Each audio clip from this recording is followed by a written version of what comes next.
피자, 햄버거, 김치, 쌈 등 세상 모든 음식의 원조가 중국이라고 주장할 것인가? 사이버 외교사 잡단 방크가 세계 최대 청원 사이트를 통해 최근 중국 행태를 비판했습니다.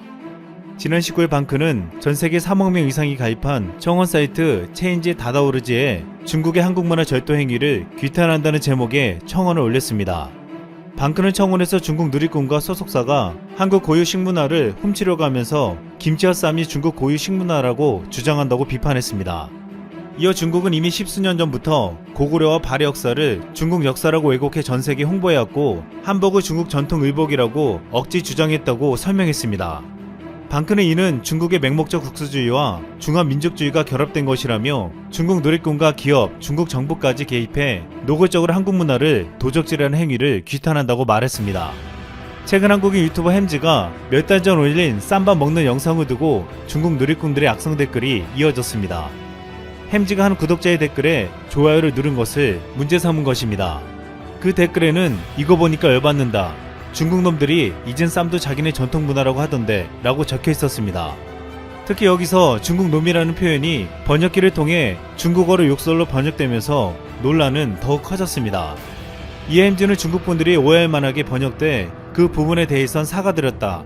하지만 쌈이나 김치는 당연히 우리나라 음식이고 식문화라고 강조했습니다. 그러자 중국 누리꾼들은 중국 문화를 훔쳤다라는 어이없는 주장을 하며 사이버 테러를 가했습니다. 이 문제가 커지자 햄즈의 중국 소속사는 햄즈와의 계약을 해지하기 이르렀습니다.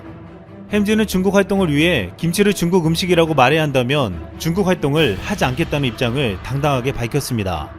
중국은 한국의 문화를 노골적으로 자신들의 것이라고 우기면서 점점 더 어이없는 일까지 벌이고 있습니다. 최근 한 온라인 커뮤니티에서는 중국의 렌렌이라는 피트니스 사진작가가 중국인 모델을 대상으로 한 화보가 논란이 되었습니다. 사진 속의 남성은 반나치의 모습으로 한복과 갓을 쓰고 있었습니다. 이를 본 국내 누리꾼들은 한복은 원래 노출이 심하지 않은 옷이고 단정한 한국 고유의 의상인데 여기서 어울리지 않는 외설적인 이미지로 표현했다고 비판했습니다. 우리의 전통 의상을 대놓고 모욕한 것처럼 느꼈다는 것입니다. 이렇게 중국은 한국의 문화를 훔쳐가고 심지어 의도적으로 망가뜨리기까지 하고 있지만 과거 세종대왕은 중국이 절대 손을 못 대게 결계를 쳐놓았다는 주장이 나왔습니다. 최근 각종 온라인 커뮤니티에는 중국이 훈민저금을 자기네 거라고 못 우기는 이유라는 제목의 글이 올랐습니다. 그 이유는 훈민저금의 서문에 등장한다고 말했습니다. 훈민저금 서문에는 나라말이 중국과 달라 서로 통하지 아니하니 이런 까닭으로 어리석은 백성이 말하고자 할 바 있어도 마침내 제 뜻을 펴지 못하는 사람이 많으니라 라는 문구가 적혀 있습니다. 글쓴이는 서문부터 세종대왕님이 중국말과 다르다고 못 박아놨기 때문에 중국이 절대로 훈민저금이 자신들의 것이라고 우길 수 없다고 했습니다. 이것은 먼 미래를 내다본 세종대왕님의 해안이라고 말했습니다. 그러자 누리꾼들은 아직 중국에 대해서 방심하면 안 된다고 했습니다. 한 누리꾼은 중국은 세종대왕이 중국인이었다고 우길 놈들이라고 했습니다. 또한 최근 국내에서 부동산 가격이 급등하는 이유에도 중국인들이 있다는 비판이 많았습니다. 중국인들이 2017년 이후 지난해 5월까지 산 국내 아파트는 3조 1691억 원에 달했습니다. 중국인들은 대출 제한을 받지 않고 세법의 빈틈을 이용해 국내 부동산의 투기를 일삼은 것입니다. 또한 최근 한 중국인이 국내 은행에서 59억 원을 대출받아 이태원의 한 주택을 78억 원에 매입해 논란이 벌어졌습니다. 이들이 국내 금융기관에서 고액의 대출을 받을 수 있었던 이유는 근린생활시설을 포함한 상가주택을 매입했기 때문입니다. 외국인이 국내 금융기관에서 대출을 받아 일반 주택을 구입하는 것은 사실상 불가능하지만 상가나 상가주택은 감정가격의 60%에서 최대 80%까지 대출을 받을 수 있다는 점을 이용한 것입니다. 중국인들은 이렇게 허점을 노려서 문화를 강탈하려는 시도뿐만 아니라 국내 부동산 가격 상승에도 영향을 주고 있습니다. 최근 한국의 문화는 전세계적인 한류 확산으로 인해 점점 퍼져나가고 있습니다. 그 중에서 코로나 팬데믹 상황에서 더 커진 넷플릭스를 통한 한국 드라마는 선풍적인 인기를 끌고 있습니다. 이미 킹덤 시리즈를 통해서 한복이나 갓 등 한국 고유의 문화에 전 세계인들은 관심을 가지기 시작했습니다. 최근 넷플릭스 드라마 스위트홈은 지난해 12월 공개된 후 한국을 포함해 말레이시아, 필리핀, 싱가포르, 대만, 카타르, 태국, 베트남 등 11개국에서 넷플릭스 차트 1위에 오르는 기염을 토해냈습니다. 초반 성적은 최고의 히트작 킹덤도 앞선다는 평가를 받고 있습니다. 업계에선 동명의 웹툰 원작이 갖춘 탄탄한 스토리와 강력한 팬덤이 드라마 흥행을 이끌었다고 분석하고 있습니다. 현재 스위트홈은 작품 공개 이후 첫 4주 동안 전세계 2200만 유료 구독 가구가 시청하는 대박 흥행을 기록하고 있습니다. 넷플릭스는 지난 2015년 이후 현재까지 한국 콘텐츠에 7,700억 원을 투자했습니다. 한국의 콘텐츠가 전 세계적으로 경쟁력이 있다는 것을 알았기 때문입니다. 특히 한국 웹툰은 영상으로 만들기만 하면 대박 흥행을 하면서 영화 드라마 업계에서 흥행 보증 수표로 자리 잡고 있습니다. 이젠 넷플릭스에 이어 애플 TV 플러스와 디즈니 플러스도 가세하여 한국 오리지널 콘텐츠 투자 경쟁이 벌어지고 있습니다. 애플 TV 플러스는 한국계 미국 작가 이미진이 쓴 동명 소설 드라마 파친코를 제작합니다. 이 작품에는 배우 이민호, 정은채 등이 참여하는 것으로 알려져 있습니다. 애플 TV 플러스는 올 중반기 한국 시장에 서비스를 시작하며 앞으로 한국 구독자들을 모으기 위해 이 드라마를 내세울 것으로 보이고 있습니다. 디즈니 플러스도 올해 한국 시장에 진출하기 위해 현재 한국통신사와 제휴를 협의하고 있으며 한국 드라마 제작사와의 협상도 이뤄지고 있는 것으로 알려져 있습니다. 넷플릭스는 여기에 밀리지 않겠다며 2021년 아시아 오리지널 콘텐츠 제작에 지출을 2배 이상 늘리며 최소 10억 달러, 하나로 약 1조 1000억 원 이상을 투자하겠다고 발표했습니다. 넷플릭스는 지난해 말 기준 총 가입자 수가 2억 370만 명에 달했다고 밝혔고 지난해 4분기 매출도 작년 동기 대비 22.8%가 급증했다고 했습니다. 업계에서는 이 같은 넷플릭스의 선전에는 한국 콘텐츠가 있었다고 말하고 있습니다. 넷플릭스는 이렇게 한국 콘텐츠로 인해 성장하는 수혜를 보았지만 한국 콘텐츠도 또한 넷플릭스를 통해 전 세계로 확산되는 효과를 보았습니다. 그러면서 한국의 문화는 콘텐츠를 통해 자연스럽게 전 세계로 향해 퍼졌는데 그러자 중국에서는 이를 시샘하고 원래 자신들의 것이었다고 주장하고 있는 것입니다.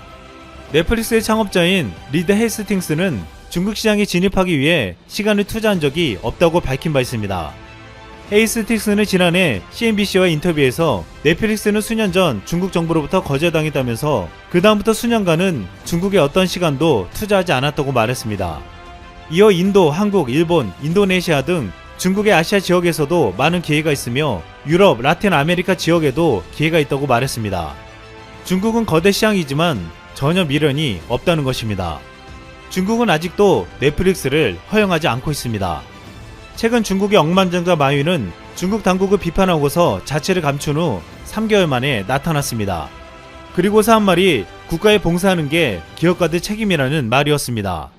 한 국내 네티즌은 수틀리면 다른 나라한테도 보복하는데 자국민에게는 더 심할 것이라고 말했습니다.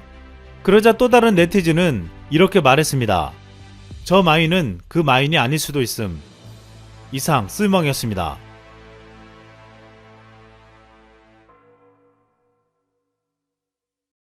일본의 총리가 스스로 자랑하는 성과는 경제입니다.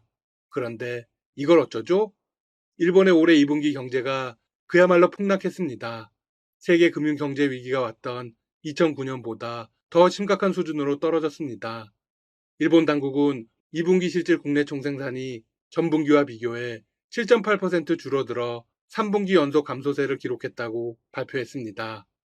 이 추세가 1년을 지속하는 것으로 산출한 연간 실질 국내 총생산 성장률은 마이너스 27.8%입니다. 리먼 사태 당시 마이너스 17%보다 더 나쁜 실적입니다. 통계를 집계한 1955년 이후 최대의 역성장이기도 합니다.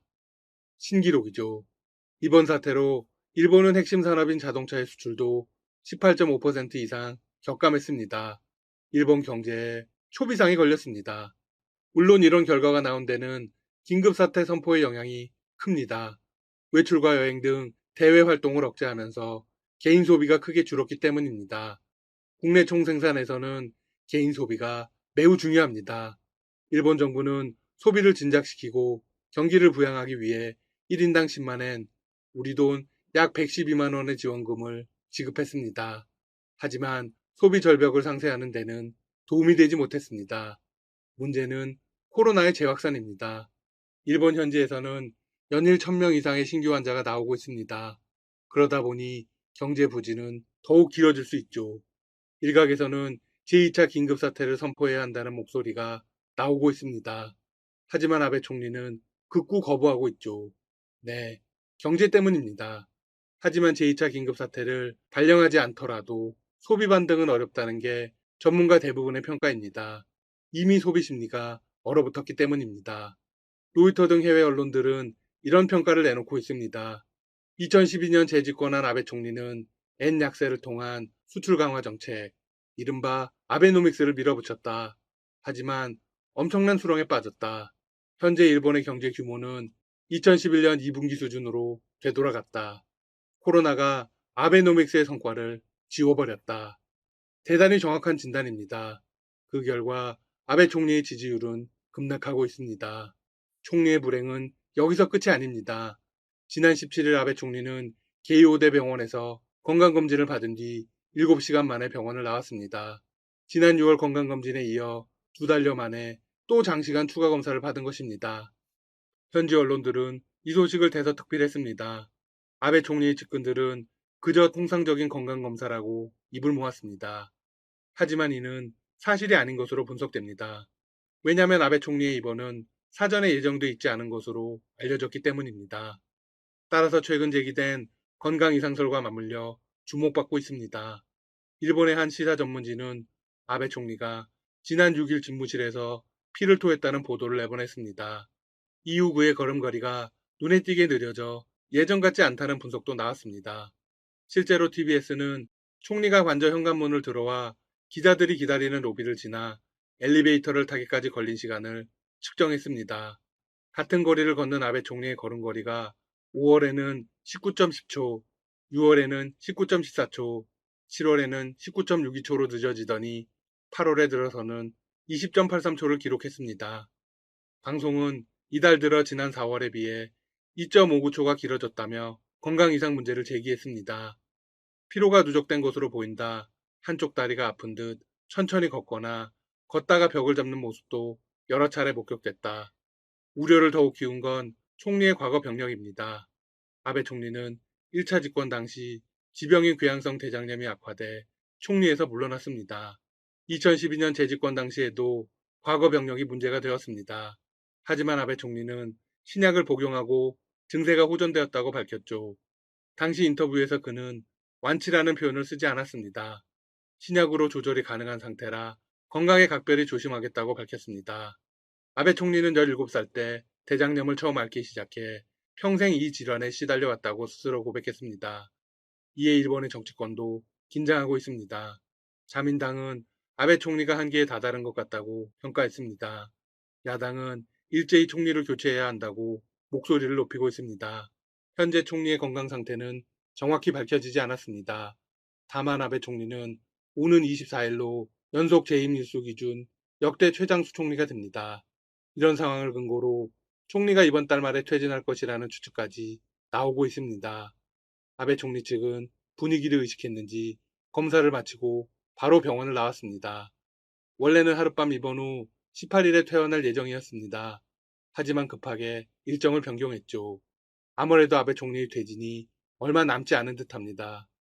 한편 한일 군사정보보호협정 지소미아 연장 여부 발표도 일주일 앞으로 다가왔습니다. 우리 정부는 지난해 말 조건부 종료 유예 발표를 했습니다. 그리고 언제든지 지소미아를 종료할 수 있다는 입장을 밝혔죠. 하지만 한일 관계는 전혀 좋아지지 않았습니다. 일제 전범 기업에 대한 현금화 조치가 실제로 시행될 상황이라 분위기는 오히려 더 안 좋아졌죠. 지소미아는 북한군과 핵미사일에 대한 정보 공유를 목적으로 2016년 11월 한국과 일본이 맺은 첫 군사 분야 협정입니다. 한일 양국은 1년 단위로 협정을 연장해 왔습니다. 그리고 협정 종료를 원하는 국가는 만료 90일 전 종료를 통보하도록 했는데 이 시한이 매년 8월 24일입니다. 우리 정부는 지난해 8월 22일 지소미아 종료를 결정했습니다. 그리고 일본 정부에 통보했죠. 이는 일본 정부가 한국에 대한 반도체 핵심 소재 수출 규제를 단행하고 화이트리스트에서 배제한 데에 따른 조치였습니다. 그런데 느닷없이 미국이 개입했습니다. 사실상 압박을 했죠. 미국은 북한에 대한 한미일 안보 협력의 핵심 수단이 지소미아라고 강조했습니다. 실제로 지소미아는 미국의 권유에 의해서 맺어진 협정입니다. 우리 정부는 지소미아 종료를 하루 앞둔 지난해 11월 22일 이런 발표를 했습니다. 한일 군사 비밀 정보 보호 협정의 효력을 언제든 종료시킬 수 있다는 전제하에 종료 통보의 효력을 정지시키기로 했다. 네, 조건부 유예를 선택한 것입니다. 따라서 우리 정부는 8월 24일이라는 시한에 구애받지 않는다는 입장입니다. 지소미아를 날짜에 구애받지 않고 언제든 종료할 수 있기 때문입니다. 따라서 1년마다 연장하는 개념 역시 적용되지 않습니다. 지소미아와 관련한 모든 선택권은 한국이 쥐고 있습니다. 일본이 수출 규제 조치를 철회해야만 예전으로 돌아갈 수 있습니다. 다만 문제가 있습니다. 일본이 지소미아 종료를 90일 전 통보하지 않으면 협정이 자동 연장된다고 주장할 가능성이 있습니다. 일본 역시 지소미아 문제로 전전긍긍하고 있을 게 분명하죠. 따라서 오는 24일을 기점으로 청와대와 정부가 숙고에 들어갈 가능성이 큽니다. 대부분의 한국인들은 지소미아 종료를 원하고 있습니다. 일본이 노력하지 않는데 한국의 군사 정보를 제공해야 할 이유가 없기 때문입니다. 이 협정은 한국의 핵심 정보를 일방적으로 넘기는 것입니다. 한일 관계는 역사상 최악으로 치닫고 있습니다. 강제징용 문제와 관련해 대법원은 공시송달 결정을 내렸고 곧 자산의 현금화에 들어갑니다. 세계무역기구에는 소송을 접수해준 상황입니다. 주요 7개국 확대와 세계무역기구 사무총장 선거의 쟁점도 있습니다. 거기다 아베 총리의 퇴진 이야기도 본격적으로 나옵니다. 양측 정부가 어떤 행보를 보일지 궁금합니다. 다만 문재인 대통령은 지난 15일 광복절 경축사에서 강제징용 문제를 언급하며 대화의 의지를 드러냈습니다. 관련 소식 계속 전해드리겠습니다. 지금까지 닥터시사TV였습니다. 여러분 시청해주셔서 감사합니다. 구독과 좋아요 부탁드립니다.